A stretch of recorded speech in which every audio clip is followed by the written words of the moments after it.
Hey, what's up, guys? I'm Justin with On the Fringe Golf, and today I'm going to give you some tips that you can do before every round to help you lower those scores. So make sure you stick around.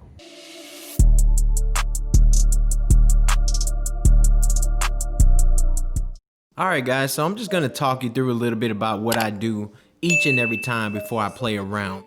But before I do, make sure you hit that like button, hit that subscribe button, and drop a comment. Now, if you can get into a routine, you can absolutely dial in, okay? I do know Tiger Woods follows a very strict routine that he does every single time he plays. We got a video coming soon on how to do that.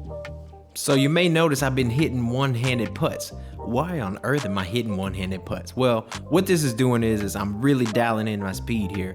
That way I can tell the speed of the green. I've hit several long putts with one hand trying to dial in the speed. Now, here I have two hands. Notice I'm way across the green. I'm really trying to dial in that speed even more, okay? This is probably about a 30-foot putt that I'm hitting with two hands. It's uphill, and I'm really getting that speed dialed in, and I'm ready for all my lag putts. I'm ready to get that in there nice and tight. That way I can have a tap in for birdie, for par, whatever I need.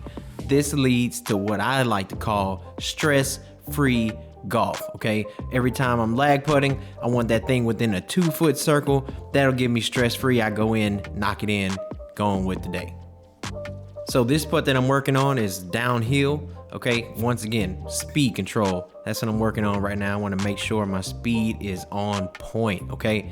I don't play this course very often. I don't know how fast the greens are, so therefore I'm dialing in my speed, all right? So now I move in a little bit closer. I'm hitting some breakers, okay? I tend to struggle with putts that break left to right, so I'm hitting some left to right putts here to dial that in, make sure that I'm starting that ball on line, okay? Then I'm gonna finish off my putting green with some 3-footers here. Just make sure that I knock all of those in, okay? I'm gonna make 4 in a row. If I miss, I'm gonna start all over and do it again. Here I am, wedge in hand, working on my chipping, okay? I'm gonna chip 2 balls at this hole, and then I'm gonna move on to another hole. I don't wanna keep chipping at the same hole over and over again, okay? That does me no good. All I'm doing is just repeating what I'm doing over and over and over again, okay? So I'm gonna chip 2 balls here. Then I'm gonna work my way to a shorter hole, okay? Normally I would putt this. However, you just never know what you're gonna run across on the course, okay? This is grass, it's natural, so it may not all be perfect. There may be something in my way. There may be a sprinkler head. So I'm gonna work on that and dial those in. Then I'm gonna keep on rotating to all the holes until I'm really dialed in with those wedges around the greens. Then I'm gonna move to the driving range, okay? All I'm doing is hitting some little pitch shots, okay? I hit a ball out there, that ball becomes my target. I'm gonna hit about 4 more balls to that target, see how close I can get them. All I'm doing here is simply getting loose. Then I'll move on to something a little bit longer. This shot's 78 yards. This is important because if I have to lay up, I want to lay up to 78 yards because I've been practicing it before the round, and that's gonna be a good number for me to go to. Then I'm gonna grab another wedge. This flag's 112 yards.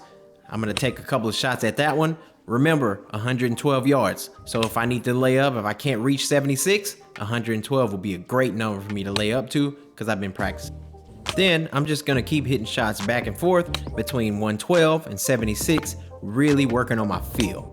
Next, I'm gonna grab my pitching wedge. I got 142 yards in. All I'm doing is just taking some smooth swings, making sure I start the ball on line, and making sure I finish my swing. Then I'm gonna grab my 8-iron, and I'm gonna hit a couple at this flag, 167 yards, making sure I start the ball on line. Next, I'll go to my 5-wood. Notice I didn't just go to a long iron after that. I'm going to my 5-wood. I want to switch it up. You don't want to hit too many shots in a row with the same club, all right? Then I'm going to go to my 5-iron here, just hit a couple of shots, make sure I'm swinging smooth, make sure I'm finishing, make sure the ball starts on line, all right? Then I'm going to move to the driver. This is what you've all been wanting to hit. I know it, okay? Just going to hit a couple, make sure I'm finishing my swing, and I'm going to hit this one last one, and I'm going to explain exactly why I hit it this way. The reason I chose this warm-up order is simple. I want to start around the greens, make sure that's fine-tuned. That's where I'm scoring. That's where I'm making birdies. That's where I'm getting up and down for par. That's where I'm saving my round. I want to make sure that this is in order. Then I move to the longer stuff. And also, the last thing I did was hit a high fade with my driver. Guess what? That's the first shot that I'm going to have to hit on the first tee. Do that, you're gonna find the fairway on that first tee and get off to a nice start.